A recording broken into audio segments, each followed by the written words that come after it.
Podcast da SIC, mais uma semana o podcast da Associação Empresarial de Concórdia para Grupo H2O, Cicobi Credial, Unimed, Guarda Marcas e Patentes, Concórdia Saneamento, DIB Cred, Compre Tudo Supermercados, Rede Nico, o empresário Luciano Grunitz, com a gente também, especialista em e-commerce e também fundador do Grupo Balk e SGBR Sistemas. Obrigado aos nossos parceiros aqui, muito obrigado mesmo por essa parceria que a gente consolida nesse podcast. José Roberto Epstein, do Grupo GS Nima, Traçado, Concórdia Saneamento, obrigado pela sua presença com a gente para bater um papo hoje aqui.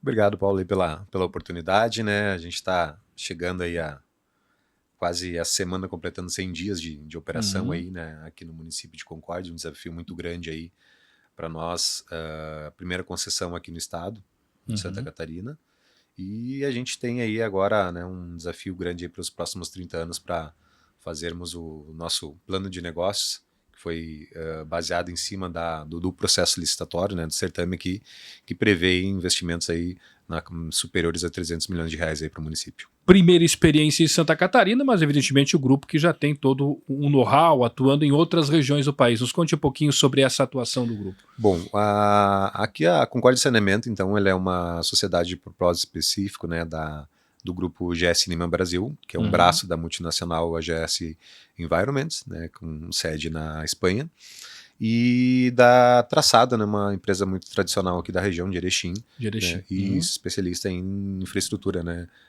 pavimentações. Então, é a segunda concessão desse grupo, né, Traçado e GS. Já tem uma concessão em São Paulo. A GS já tem outras concessões no Brasil, né, São Paulo, Maceió, Vitória, além de trabalhar também em plantas de processos industriais, no Rio Grande do Sul, por exemplo, né, a planta de Triunfo lá, do polo petroquímico, é operado pelo grupo do GS Nima, né. Então, é a porta de entrada aqui para o estado de Santa Catarina, né, o município de Concórdia, e bem desafiador, eu diria, assim, bem desafiador. Eu acompanho já há mais de 25 anos que estou em Concórdia, eu trabalho nessa área que a Casan vinha desenvolvendo, e a gente sempre percebeu que foi um trabalho de altos e baixos, e muito se falou na especificidade aqui da nossa região, questões de relevo. Realmente é desafiador uma região que tem essa característica, se implantar um sistema que efetivamente atenda aquilo que a população anseia, que é a água contínua, né, com constância, e claro, a questão do saneamento, que é tão importante para a qualidade de vida hoje em dia. Bom, aqui não apenas o relevo ele é desafiador, mas também a disponibilidade hídrica, né? Certo, vocês já bem lembrado. Digamos assim, outras oportunidades, já tivemos aqui questões relacionadas à estiagem, né, que não apenas a parte do saneamento, mas também a indústria como um todo acaba sendo afetada, né. O relevo ele é uma dificuldade, a topografia de Concórdia ela é desafiadora, né, em termos para o saneamento. Pode ser, isso nos eleva a ter elevados custos operacionais, uma necessidade grande de estações de bombeamento, pressões mais elevadas, tudo que contribui para ter digamos assim, uma dificuldade maior na operação do sistema, né? A Concórdia Saneamento vem, então, com o objetivo o quê? Num primeiro momento, de fazer investimentos estruturantes. Então, nós temos aí, vamos fazer pensando na resiliência hídrica, né? Captação certo. Lá no Rio Uruguai também, né? Para trazer a água para a cidade, não ficarmos dependendo apenas dos rios que cortam a cidade. Também ampliarmos a nossa matriz de produção, ou seja, ampliarmos a capacidade de produzir água tratada, né? Então vamos mais que quase dobrar a capacidade. E o grande desafio que é universalizar o esgoto até 2033. Né? Esse é um dos grandes desafios que a gente tem para o município de Concórdia. Qual é o percentual hoje? Hoje nós estamos aí na faixa de 25%, né, de cobertura de esgotamento sanitário. Né? Foi implantado, mais recente, né, as obras de esgoto aqui no município, e é uma realidade ainda muito, digamos assim, de muitas cidades, né, ter um baixo índice de cobertura de esgotamento sanitário. E a gente vê uma cidade que nem Concórdia, pujante, assim, com um parque industrial muito forte, né, com uma agroindústria, a gente quer trazer ela para um patamar diferenciado em relação ao saneamento do estado. Houve aquele período, José Roberto, de transição que, claro, talvez até já se esperasse que seria um período de altas dificuldades para a empresa, como está sendo ainda. Mas me parece que já passou aquele período de maiores obstáculos, não sei se o senhor vai confirmar ou não, mas imagino que sim. Passou aquele período de mais obstáculos. Como é que está sendo esse andamento agora de 100 dias? Que avaliação o senhor faz até o presente momento? Bom, nós, de fato, né, no início, como não houve uma operação assistida, né, a gente até buscou isso, né, junto da antiga concessionária, mas era previsto que talvez não se pudesse acontecer, o que de fato acabou não acontecendo. Então nós tivemos aí dificuldades, inclusive, no início de obter informações, cadastros técnicos, comerciais, né? E a gente sempre buscou isso através das agências reguladoras, enfim, através da própria concessionária, para que houvesse a compreensão de que essa transição ela fosse a menor impactante possível aos nossos clientes, né? Foram uns 30 primeiros dias foram bem difíceis, né? Porque conhecer todo o sistema, né? Saber as nuances que você tem para poder levar água a determinados locais, né? Como era a operação aqui, né? Porque nós saímos de uma empresa que estava aí quase 50 anos, né? No município com uma operação, né? E nós chegando agora iniciando essa operação. Então, passado esse período, a gente hoje já tem um domínio, inclusive com a contribuição de alguns colaboradores que vieram, né, da antiga concessionária trabalhar conosco, e agora é começar a arrumar, né, planejar os investimentos de fato que a gente tem para fazer. Estamos focados em algumas obras e algumas ações, né, que são prioritárias ao município. Eu cito aqui principalmente a Tancredo Neves lá, né, onde a avenida onde a gente está trabalhando lá para liberar da cancha lá para as obras estruturantes que vão ser feitas nas vias. No centro da cidade, enfim, a cidade tá um canteiro de obras, né? Então a gente tem trabalhado muito também nesses canteiros de obras ali, dando assistência, né? Fazendo reparos, onde há uma intervenção nas nossas redes e fazendo esses investimentos aí, principalmente lá na Tancredo Neves, lá para poder liberar a evolução das obras. Lá. Bom, a grande dificuldade que se tinha, pelo que a gente conversava com a concessionária anterior, é a questão de levar água para alguns bairros mais altos, principalmente, né? O senhor acha que essa situação está sendo resolvida aos poucos? A Concórdia Saneamento tem o diagnóstico e está buscando uma resolução para isso? Sim, nós, na verdade, um dos grandes desafios aqui é reduzir o índice de perdas, né? Certo. Nós temos aí praticamente, quando nós assumimos a operação agora, a gente ainda está em processo de aferição desses indicadores, né, mas o indicativo de que mais de 50% da água produzida é perdida. De alguma forma, ou por vazamento, ou por... É um absurdo, né? É um número significativo, que assusta, né? Imagina você produzir 10, né, e conseguir vender 5, né? Ele assusta realmente, né? E é um desperdício, né? Um desperdício, né? Além da escassez hídrica que você tem, da indisponibilidade, né? Querendo ou não, a gente está num período de estiagem, tanto que a própria bandeira de energia vai mudar agora, né? Vai aumentar os valores aí das tarifas de energia, e então esse é um dos grandes desafios, a gente trabalhar muito forte nessa parte de redução de perdas. Como é que você reduz perdas, né? Fazendo a busca ativa, fazendo a redução de pressões, né? Redução de pressão noturna, já instalamos um centro de controle operacional na primeira etapa, agora vamos evoluindo, né? Que é um centro que faz o controle e monitoramento de vários pontos e estações de bombeamento e reservatórios aqui da cidade, mas tem ainda digamos assim, um caminho longo ainda para a gente chegar na excelência que a gente quer. O projeto de captação do Rio Uruguai, de captação de água do Rio Uruguai, quando que ele deverá começar a ser colocado em prática? Já existe algum cenário, uma perspectiva nesse aspecto? Existe um cenário desenhado no Plano Municipal de Saneamento, né? Certo. Esse é um documento que regra a nossa prestação de serviço. É a Bíblia, vamos dizer assim, o nosso dicionário do que a gente tem que fazer aqui para a cidade. Só que ele não são projetos executivos, né? São concepções. Então nós temos nesse ano agora, de 2025, a elaboração dos projetos, né? A contratação da elaboração dos projetos. 26, 27, 28 a execução das obras. Então nós temos aí 3 anos a partir nos próximos, vamos dizer assim, 3 anos e meio, né, fazermos essas entregas. Seja da captação da nova adutora de água bruta no Rio Uruguai, né, seja também a ampliação, a construção de uma nova estação de tratamento de água lá na linha São Paulo, onde existe já uma estação de pequeno porte. Né, a gente vai ter a segunda subestação lá. Vai ter a estação de tratamento lá também ampliada, né? E nessa janela também, né, a gente tem um crescimento aí mais do que dobra a cobertura de esgotamento sanitário da cidade, porque nós temos uma planta de tratamento de esgoto aqui, com capacidade aí hoje de receber ainda o dobro de volume de esgoto que lá chega, né? Então, nesses 4 próximos anos aí a gente tem um volume de investimento aí que supera 150 milhões de reais. Bom, nós estamos, como o senhor disse, numa região industrial, numa cidade que tem muitas indústrias, que as indústrias planejam crescimento, desenvolvimento e que muitas vezes alguns fatores obstaculizam isso, né? E um deles é a questão da água.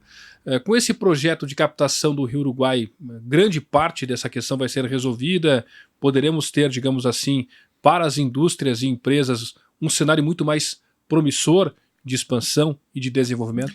Com certeza, né? Para nós, promover infraestrutura, principalmente para um parque industrial, né, digamos assim, é um dos objetivos das empresas de saneamento, né? Não apenas atender o cliente tradicional, né, o cliente da tarifa social, mas também as grandes empresas, né? Então, os grandes parques industriais. Então a gente tem certeza da necessidade que é, né, nós ampliarmos a disponibilidade hídrica para as regiões que estão em expansão, né? Se a gente for para a região da região São Cristóvão, a gente vê bairro São Cristóvão, a gente vê a expansão urbana para onde está ocorrendo, né? Certo.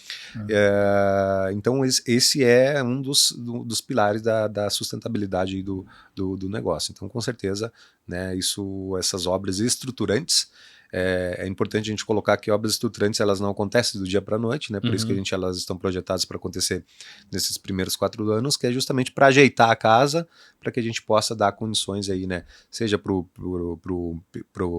expansão urbana, seja para expansão da indústria, enfim, para todos os setores aí que movimentam a cidade. Nesse momento, quais têm sido as prioridades da Concórdia Saneamento, além da Tancredo, que é uma obra de saneamento, uma obra muito complexa e muito grande em toda a sua estrutura? Então, a Tancredo Neves ela tem sido um desafio para nós, porque é uma obra que ela passou por várias interferências lá, né? Nós estamos aí há já 2 semanas praticamente focados apenas nela lá em termos de fazer digamos assim, as interligações das novas redes. Causam alguns problemas, né? Até a gente tem comunicado aí aos nossos clientes que eventuais interrupções são para melhorias, né? Não tem como a gente arrumar ali aquela região sem promover essas interrupções. Toda a região central aqui, onde estavam ocorrendo as obras aqui também, né, de melhorias, seja de pavimentação asfáltica, interferências onde a prefeitura está fazendo drenagem pluvial, todas essas regiões a gente tem trabalhado em conjunto. Além dos atendimentos dos nossos clientes, né, no dia a dia, né, que chegam para nós, de ligações novas, enfim. Outra coisa que é importante a gente colocar é que a gente está investindo bastante também na parte da busca ativa de vazamentos, né? Então a gente tem equipes aqui contratadas que vasculham ou fazem a varredura, que a gente chama, durante o dia e durante a noite nos pontos específicos para a gente identificar aqueles vazamentos ocultos. Um número importante, né? Nós em 90 dias de operação nós tínhamos realizado mais de 1.000 reparos em vazamentos aqui na cidade. Um número que é bem expressivo, né? Que mostra que já havia um déficit, já um acúmulo de serviços represado, né?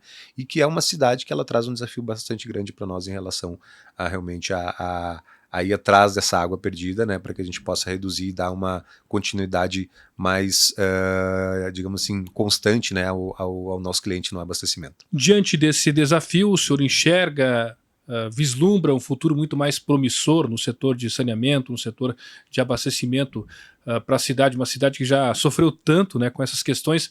O senhor observa hoje um cenário muito mais promissor, muito mais otimista? Com certeza. É importante colocar que não teremos como fazer melhorias sem também trazermos transtornos, né? Claro, perfeito. Então, os transtornos, eles fazem parte das melhorias. Eu sempre costumo dizer, né, um transtorno temporário para um benefício permanente. Então esse é um lema que a gente sempre traz, né, para fazer essas infraestruturas, principalmente nas obras de esgotamento sanitário. E importante, né, quando se espera muito sobre a implantação de esgoto, mas também depois tem a etapa que é do cliente, né? O cliente ele também tem que fazer a sua parte, né? Os nossos clientes, de fazer a conexão para que esse esgoto chegue até a estação de tratamento de esgoto e seja devidamente lançado ao meio ambiente de uma forma correta, né? Então, eu diria assim que é um trabalho a várias mãos, né? É cliente, é administração municipal, é os meios de comunicação, é nós trabalhando, todos trabalhando de forma integrada para que isso ocorra da forma mais pacífica possível. José Roberto, como é que foi aquele momento tão difícil? Até eu comentei mais sucintamente no início da entrevista, mas eu percebi que, claro, que é um momento que exige uma capacidade muito grande de gerenciamento de crise, porque realmente foi muito crítico, né? Não por culpa da empresa, mas por tudo aquilo que o senhor já explanou, da questão, né, da transição, que poderia ser feita de uma maneira muito mais eficaz, muito mais eficiente. Como é que vocês conseguiram gerenciar? O que foi mais importante no seu entendimento para se chegar num momento como esse de muito mais normalidade, digamos assim? Bom, nós, quando nós iniciamos a operação aqui, nós fizemos uma mobilização, além dos funcionários que a gente contratou localmente, né? Trouxemos aí profissionais de vários estados do Brasil onde nós temos operações, seja na área de manutenção, seja na área de manutenção eletromecânica, da operação, tratamento de água, tratamento de esgoto, para que pudéssemos, então, fazer esse aprendizado, esse enfrentamento. Então, essas pessoas foram fundamentais para nós aí nesse trabalho. Realmente foram 30 dias bastante intensos, né? Fizemos, além de utilizarmos, tivemos que fazer a utilização de vários veículos de carro-pipa, né, para podermos abastecer alguns pontos em que a gente não tinha nenhum cadastro técnico para saber onde é que era o registro que abria ou a bomba onde ligava. Então isso são coisas que a gente acabou aprendendo nesse início, inclusive com os próprios moradores. Aqui o pessoal vinha fazer uma manobra aqui para botar água lá para cima. Então a gente foi pegando isso, né, e catalogando dentro da nossa base de dados. Ao ponto de que a gente já hoje tem um domínio bem, eu não digo 100%, né, mas bem maduro já, de conseguirmos administrar, ainda com as deficiências que tem o sistema, né, de falta de equipamento reservas, enfim, estruturas um pouco precárias em termos de conservação. Então isso, de certa forma, também dificultaram no início, e a gente está agora trabalhando aí, digamos assim, para que isso não aconteça mais, né? Então agora as temperaturas elas diminuem, o consumo consequentemente acaba também diminuindo, né? Então a gente quer fazer um planejamento aí para o verão, né? Para que nós tenhamos um verão aí 25, 26 bem tranquilo aqui no município. José Roberto Epstein com a gente, muito obrigado por participar desse nosso bate-papo aqui no podcast da Associação Empresarial de Concórdia. Ficamos muito gratos pela parceria aqui com o podcast também.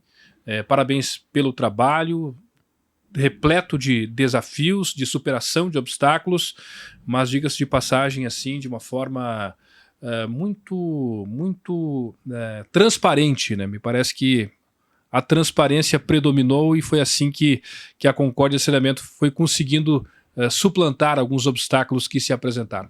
Obrigado pela sua entrevista. Paulo, eu agradeço a oportunidade, né? É um prazer estar aqui e realmente, né, nós vemos agora que temos um desafio muito grande, né? A Concórdia Saneamento está à disposição dos nossos clientes, seja agora na nossa loja física ali, na Travessa Lamonato. Até convido aos clientes, né, que queiram conhecer, nós temos o Espaço Concórdia que a gente fez lá, que mostra todo o ciclo da água dentro da nossa loja, um ambiente bem acolhedor, e certamente, que nem tu falaste, os desafios são grandes, foram muito grandes no início, né? Na medida que a gente vai enfrentando eles, a gente vai achando novos desafios a serem superados. Ok, obrigado, José Roberto, pela entrevista. Obrigado. Agradecemos ao Itamar também, né, por todo o trabalho de apoio que tem dado, né, nessa ligação com a imprensa, nessa relação, nessa conexão. Muito obrigado mais uma vez. Agradecemos aos patrocinadores, Concórdia Saneamento, Grupo H2O, Cicobi Credial, Unimed, Guarda Marcas e Patentes, DIB Cred, Compre Tudo Supermercados, Rede Nico, o empresário Luciano Grunitsky, especialista em e-commerce, palestrante, fundador do Grupo Balk e também SGBR Sistemas. Uma boa semana a todos.